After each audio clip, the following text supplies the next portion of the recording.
Saudara, Mahkamah Konstitusi atau MK menolak permohonan pengujian Undang-Undang Nomor 7 Tahun 2017 tentang Pemilihan Umum atau Undang-Undang Pemilu pada Kamis 15 Juni kemarin di ruang sidang pleno MK.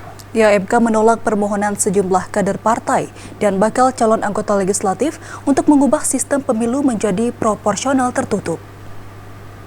Mahkamah Konstitusi akhirnya memutuskan mempertahankan sistem proporsional terbuka sebagai sistem pemilu yang akan diterapkan di dalam pemilu tahun 2024 mendatang. MK menolak permohonan sejumlah kader partai dan bakal calon anggota legislatif untuk mengubah sistem pemilu menjadi proporsional tertutup atau coblos partai. Sistem proporsional terbuka dinilai lebih dekat dengan konstitusi yang mengamanatkan bahwa kedaulatan berada di tangan rakyat. Sebagaimana diketahui, uji materi Undang-Undang Nomor 7 Tahun 2017 tentang Pemilu diajukan pada 14 November silam dengan nomor gugatan 114 Tahun 2022. Dalam pendapatnya, para pemohon menilai sistem pemilu proporsional terbuka akan melemahkan pelembagaan sistem kepartaian. Loyalitas calon anggota legislatif yang terpilih cenderung lemah dan tidak tertib pada garis komando partai politik.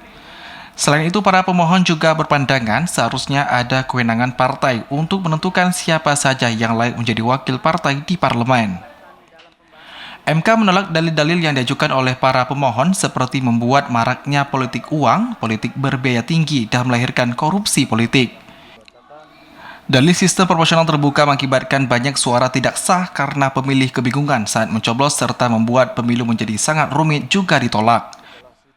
Begitu pula dalil bahwa sistem proporsional terbuka lebih menonjolkan individu dan mengurangi peran partai politik atau parpol yang di dalam Undang-Undang Dasar 1945 disebut sebagai peserta pemilu juga ditolak. Dalam sidang itu, hakim menjelaskan sejumlah kelebihan dan kekurangan dari sistem proporsional dalam pemilu, baik terbuka maupun tertutup. Menurut Hakim Konstitusi Soehartoyo, sistem proporsional terbuka mendorong caleg untuk bersaing dalam memperoleh suara agar meraih kursi di lembaga perwakilan. Tim Liputan TVRI Aceh melaporkan.